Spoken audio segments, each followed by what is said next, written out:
Yo, brothers and sister, we are now back in nature, and today I want to have a topic about comedy and the fine line of being negative, no? Cause I've been in a limelight lately, and sometimes I got this controversial uh, topics, and some people really talks about me. uh, they say there's bashers, there's comments, just perspective. That's for me, just perspective. But because of the mass consensus already sharing their perspective, no, ganyan, basta magbinutan ra ka, I can say that I've been in the path of comedy, and doon talaga ako nag-click, no. That's what really resonate, as you can see in my contents in Facebook and TikTok. And I want to talk about comedy, no, because comedy has been part of our society, even in the millennial times, in the, what you call this, like the kings, no. Even the kings has their joker, right? Even in the cards there is a joker. And I can say I had this archetype. And usually, for you to have a great comedy, or to create comedy by create perspective, you need to be in a fine line in between of polarity, and you also need to be open-minded for that. And I think that is the help and the benefit of the joker, the comedians, is that it opens perspective.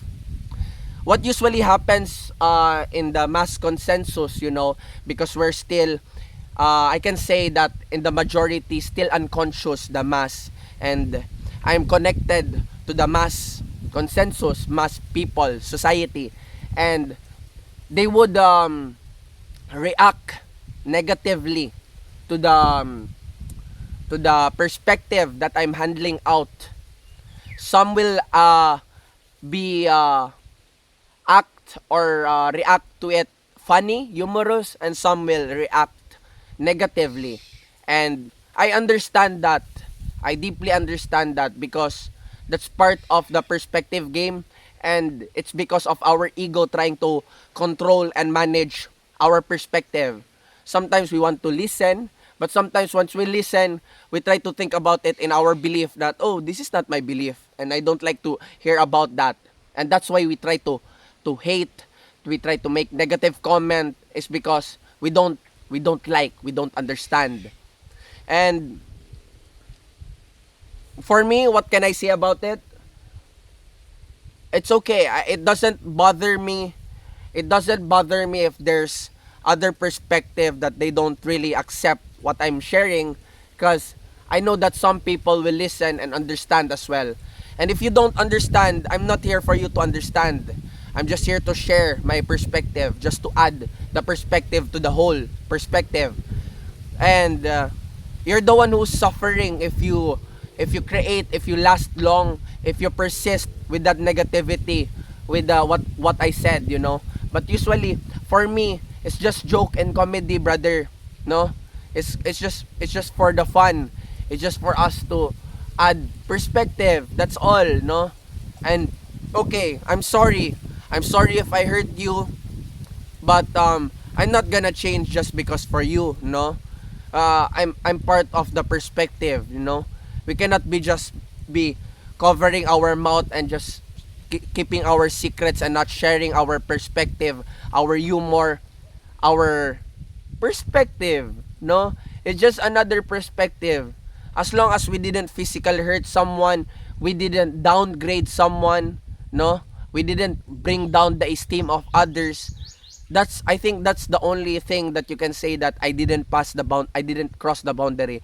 But if I joke about, like, what example, like yesterday, there was a content that I shared, like a person was sharing about his money, saying that, oh, the about his wealth and something like that. And I just commented that, oh yeah, you're already rich, we know that. And some people really reacted to it, some laughed at it, but some also reacted to it negatively, and he also commented about it, making me like the bad person about it. But it's everything for me. It's okay, bro. There's nothing to worry about it, you know. uh yes, I'm in the niche of creating content, and engagement is part of it to reach the mass. But I could say that I'm not in the state of negativity to be worried about anything, you know. And I'm not just relying on just the engagement for me to survive, you know. Everything is abundance. Everything is abundance.